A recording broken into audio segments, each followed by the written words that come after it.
Hello hi friends जय Jagannath Lakshmipriya Odia blog को आपण मानक बहुत बहुत स्वागत। तो आपण माने केमिति अछंती आशा करूची आपण माने भलर थिबे। तो मु आज केमिति कोन करूची चलंतु वीडियोटी स्टार्ट करिवा। तो देखंतु सांग माने ये हमर टीवी देखुची। हाय करते तो से कैमरा सामना को आसियो माने दौड़ी की पळेबो।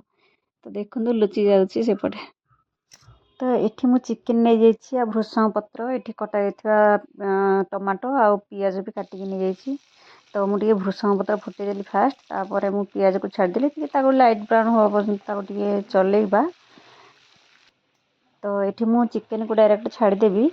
तो चिकेन टाको भल से भाजिबा 5 मिनिट पर्यंत जादर कि सेथरु कंचा अंशटा तार मरी जिवो। तो देखो एपटे मु गोटे पटे भी आलू बसई देइछि ताको भल से टिके तेल फ्राई कर देबी। तो एपटे या भल से टिके 5 मिनिट मुझे भल से भाजी कि चिकेन टिके कंचा कंचा लगे मुझे डिफरेंट स्टाइल रे टिके करूची सहज उपाय। टमाटो को ऐड करदेली अदा रसुण पेस्ट को ऐड करदेली टिके भल से गोले गोले देली। गोटे चामच हलदी गुंड ये मुझे देदी आमर चिकेन मसला मु काश्मीरी लंका गुंड देली।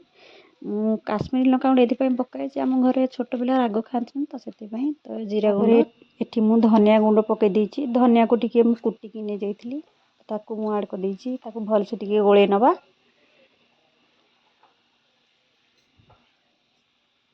तापरे मु एठी स्वाद अनुसार लूण पकई देइछि। तो एथरे मु गोटा रसुण पकई देबी।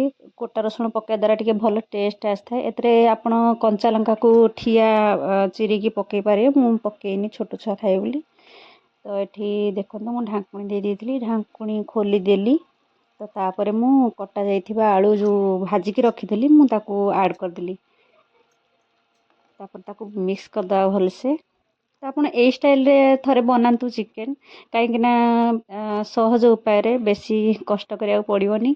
कम तेल कम मसला आउ एते समय भी मसला कषिया पड़िबनी। तो देखंतु टिके टिके मझिरे मझिरे भी मु चलई दउची नहले तळे लागी जीवो। स्लो जाल रे मु मझिरे मझिरे टिके कषिबी एमती मझिरे मझिरे। तो तापर कषा हो जाइए मुझे गरम करी पानी रखी गरम पानी दबा पर ताक समय फुटिया को दबा सिझा को दबा। तो ये मोर चिकेन रेडी हो जाइए।